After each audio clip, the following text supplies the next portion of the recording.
सभागार में उपस्थित सभी दिग्गजन,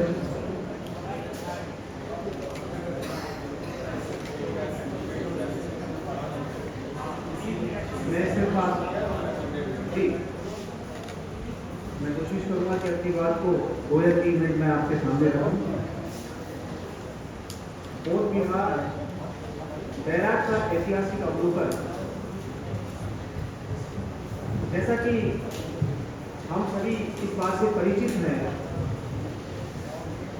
कि बौद्ध धर्म को जो संरक्षण प्रदान किया गया सम्राट अशोक के द्वारा किया गया,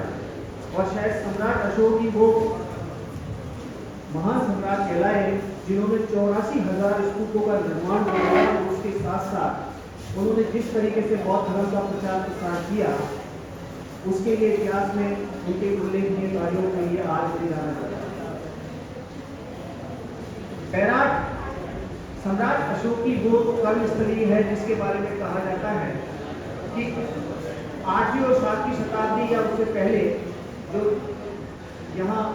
चीनी यात्री आए, उन्होंने भी इसका उल्लेख किया है। और कुछ राजस्थान के कुछ इतिहासकार हैं, मैं यहाँ विराजमान ताराराम जी हैं, उन्होंने बैराग की जो भूमि है और जो साइट है उस पर जाकर के अध्ययन भी किया है। और जो बौद्ध मंदिर है जिसको भी अभी दर्शाया गया है, और यहाँ पर जिस प्रकार के हमें अवशेष प्राप्त हुए हैं जो मौर्यकालीन सभ्यता को ही नहीं दर्शाते बल्कि उससे पहले सिंधु सभ्यता के भी कई ऐसे अवशेष हमें प्राप्त हुए हैं। और साथ ही यहाँ 36 प्रकार की जो मुद्राएं हमें प्राप्त हुई हैं, उन मुद्राओं को देखने से लगता है कि ये एक ऐसा ऐतिहासिक पूरा स्थल है, यदि इस पर शोधार्थी कुछ कार्य और करें तो संभवतः इसमें और जानकारी हमें प्राप्त हो सकती है। बौद्ध धर्म की जहाँ तक मैं बात करूं कि राजस्थान में बौद्ध का प्रवेश शायद उस मायने में तो नहीं हुआ कि बुद्ध कभी राजस्थान की धरा पर तो नहीं गए, लेकिन एक बात निश्चित मैं कहूंगा कि जब सम्राट अशोक अपने शासन के कुछ वर्ष बाद इस स्थान पर गए और यहाँ पर उन्होंने जिस मंदिर का निर्माण कराया, उस मंदिर के संबंध में कहा जाता है कि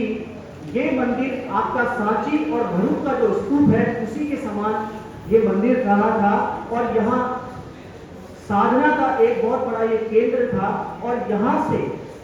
कहा जाता है कि 1835 में जो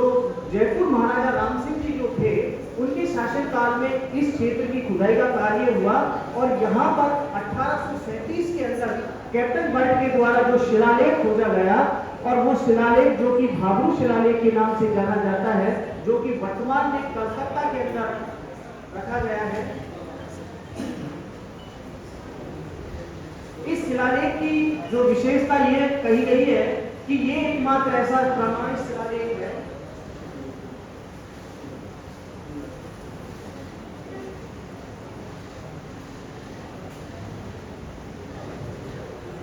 ये मात्र एक ऐसा शिलालेख है जिसके बारे में कहा जाता है कि बौद्ध धर्म की जो त्रिरत्न है, बुद्ध, संघ व धम्म, जिसमें अशोक अपनी आस्था व्यक्त करता है, ये एकमात्र ऐसा शिलालेख है जिस शिलालेख के बारे में कहा गया है